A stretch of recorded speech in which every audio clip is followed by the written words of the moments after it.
भारतीय विश्वकर्मा महासभा के जिला अध्यक्ष भी मौजूद हैं। राजेश विश्वकर्मा जी साथ में हैं और बराबर ये लगातार अखिल भारतीय विश्वकर्मा सभा से जितनी भी सूची आती है उसको संज्ञान में लेते हुए बराबर मामले को हाईलाइट करते रहते हैं। आइए मिलते हैं उनसे और जानते हैं घटना के बारे में। आपका बहुत बहुत स्वागत है हमारे चैनल में।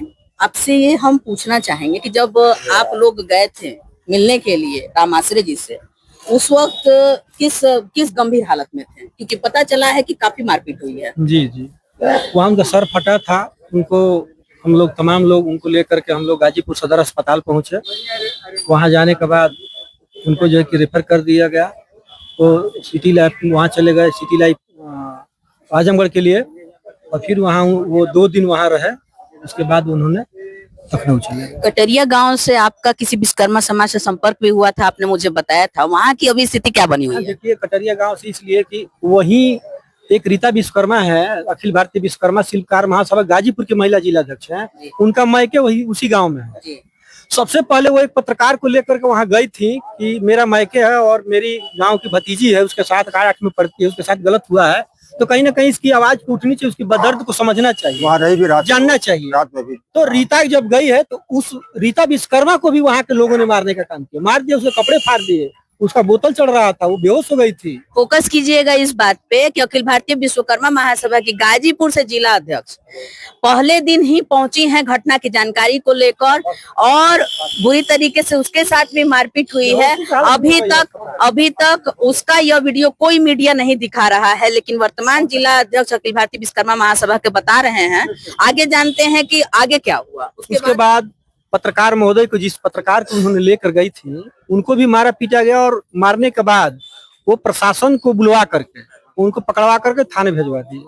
उस पत्रकार को भी 4 घंटे थाने में बैठाया गया था, शाम तक छोड़ा गया था। और रीता विश्वकर्मा तो अस्पताल चली गई, लेकिन पत्रकार को बैठा दिया गया था। तो ये कहीं ना कहीं इस तरह की दबंगई, गुंडई जो अपनी बात को रखना चाह रहा है, जो उसके घर पीड़ित परिवार के बच्ची के साथ हुआ है, उसके परिवार से पूछताछ करने जा रही है, उसके मायका है, वो एक सामाजिक कार्यकर्ता है, संगठन में रहती है, जिला अध्यक्ष है, वो पूछने ना जाए कि मेरी भतीजी के साथ क्या हुआ, क्यों हुआ? पूछने का रोक क्यों रहे हैं लोग? मिलने नहीं दे रहे, क्या मिलने नहीं दे रहे हैं किसी को नहीं। ये कौन सा तुम डिक्टेटरशिप चलाओगे? उसका परिवार के साथ गलत हुआ है तो यहाँ कौन मिल सकता है, कौन नहीं मिल सकता? तुम चाहोगे तो मिलेगा कोई? एक बात बताइए, जिस तरीके से दूसरे संगठन कहा जा रहा है कि भाजपा से है आशु सिंह और क्षत्रिय महासभा से भी है, दूसरे संगठन सपोर्ट कर रहे हैं उसको, आपका संगठन किस तरीके से लड़ेगा? देखिए, ये जाहिर सी बात है कि अगर सपोर्ट नहीं होता भारतीय जनता पार्टी के कार्यकर्ताओं का, और ये सरकार उन्हीं की है, जो कर्मचारी भी हैं, जो अधिकारी भी हैं, उन्हीं की सुनेंगे। क्योंकि जब विरोध करना हमारा काम है, विरोध का मतलब हमको न्याय दिलाने के लिए किसी के हक और अधिकार की बात करना हमारा काम है। हम विरोध नहीं, हक अधिकार की बात करेंगे। उसके साथ गलत हुआ है तो उसकी आवाज को उसको दबाया जा रहा है, उसको धमकाया जा रहा है। उसके ऑडियो है, लड़की के भाई के पास ऑडियो है, रिकॉर्डिंग है, धमकाया जा रहा है कि तुमको जान से मार देंगे।